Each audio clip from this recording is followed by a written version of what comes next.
Hey guys, Brendan here, and today we're going to be talking about why you shouldn't round your back when you're lifting, especially in the gym. Last night I was training some clients and there were 4 people within 10 meters of me all doing deadlifts, and their back was incredibly rounded, like really rounded, and they're lifting over 100 kilos. I think one guy was across from me lifting 120 and his back was straight, and it was Mickey Mouse. So that was a breath of fresh air. But everyone else, I was just cringing inside, and I'm with my client, so I can't just say to my client, hey, let me just go help 4 people. And on top of that, if I do go and offer a suggestion, often they're very resistant taking on board help, even though I'm a professional in the industry. If they don't ask for it, they don't really want it in most cases. Now, there is very good reason why we shouldn't round our back. I'm going to get the pen out and draw you a picture to explain to you why. I did a video last week talking about why it's important to understand anatomy, and this is a really good example. Our spine, it's not straight, but it has like an S-shaped curvature, which if you look up vertebral column or spine, you will find images on Google, and there'll be like a front profile and a side profile, and you'll see that S-shaped curve. But the spine is made up of many vertebrae, which is the bones in our spine. And for the most part, they stack parallel with one another. So in this picture I'm going to do, we're just going to keep it simple and draw some blocks. Let's just pretend that they are parallel with one another. So in this picture, we're going to pretend that these green blocks are the bones in the spine. And you know, like I said, a real spine is S-shaped curvature, but we're just doing a schematic here so you get the idea. Now the gaps are filled. You've probably heard of a slipped disc or a disc. So we call this the disc, and it's basically the cushioning in between our vertebrae. So they are designed to absorb shock and provide cushioning between the bones to allow for movement.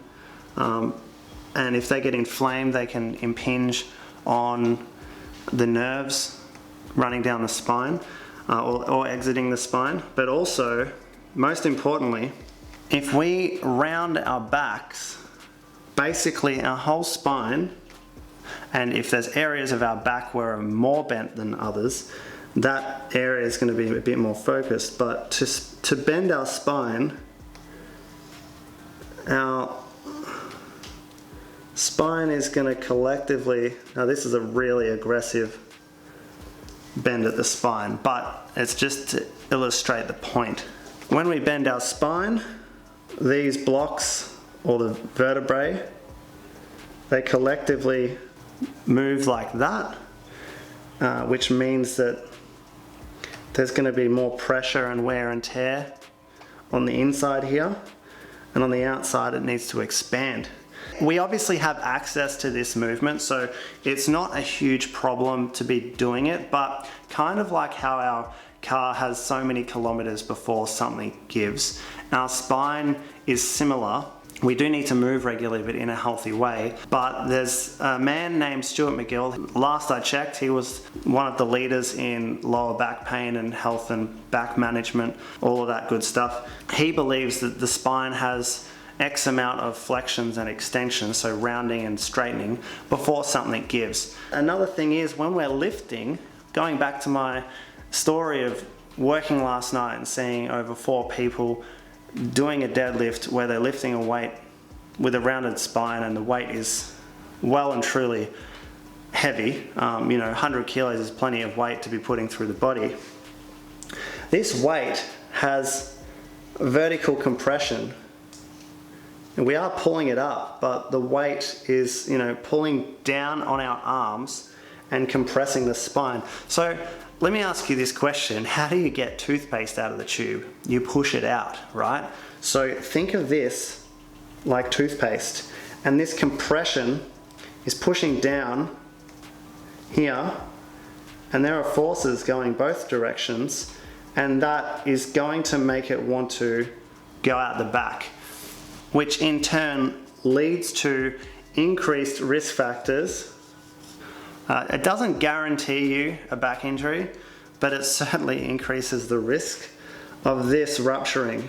Okay, so let's just pretend that's a tear and you get a bulge. Now, if you get a disc bulge, usually that's an injury that you will need to manage for the rest of your life. This is exactly why you shouldn't round your back when you're lifting, especially when you're lifting in the gym, but it's a really good habit to learn how to hinge at the hip, keeping your spine in neutral alignment, and you can apply this technique to your lifting on a daily basis. If you drop a pen on the floor and you want to pick it up, you should be using a deadlift technique. You shouldn't be rounding your back. And it's often the times that we're not really thinking when something gives, or if we're cold and we aren't warmed up properly. So sometimes, as I said, this is a simple schematic and there's a lot more to it than just this. But for the most part, what you need to know is when you are lifting, lift with your hips and knees, not a rounded spine. Thanks so much for watching. I hope that you got some value out of this. If this saves people's backs from a permanent injury, then my job is done and I'll be super happy. If you have a friend that lifts with a rounded back and they persist in continuing to do it, then send them this video so they can understand why you shouldn't be doing it. And some of you may be saying, yeah, but my coach allows it, yada yada. I don't know, but if there is going to be any exception from my 8 years experience of working in the industry, what I've found is elite athletes, they are willing to compromise their risk factors for optimal performance. And what I mean by that is, if you are trying to set a record in powerlifting or strongman and you're happy to put your body on the line, which often those athletes are, then yeah, you're going to be able to lift a bit more weight if you round your spine, because it shortens your levers, giving you a biomechanical advantage. But for the most part, your everyday gym goer, bodybuilder, gym slogger, like you don't need to be rounding your back. In fact, if you're trying to build muscle and you're developing, you're going for muscle hypertrophy, it's definitely not in your interest to be rounding your back, because you want good quality technique to build quality muscle and maintain health so that you can continue to train on a weekly basis, because consistency is key. But when it comes to maximal strength, shifting as much weight to win a gold medal, yeah, people are going to round their back. But does that mean it's safe? No, absolutely not. So that's all I'm going to talk about today. If you haven't subscribed already, please hit that subscribe button. I had a look at my analytics and I've noticed that 40% of my viewers haven't subscribed, so it would mean so much if you could hit that subscribe button. Hit that like button if you found this useful, and drop a comment down below letting me know what your thoughts are around this topic. And also, just if you have any suggestions on content you'd like me to cover, drop that down in the comment section below too. Thank you guys, and I'll see you in the next one.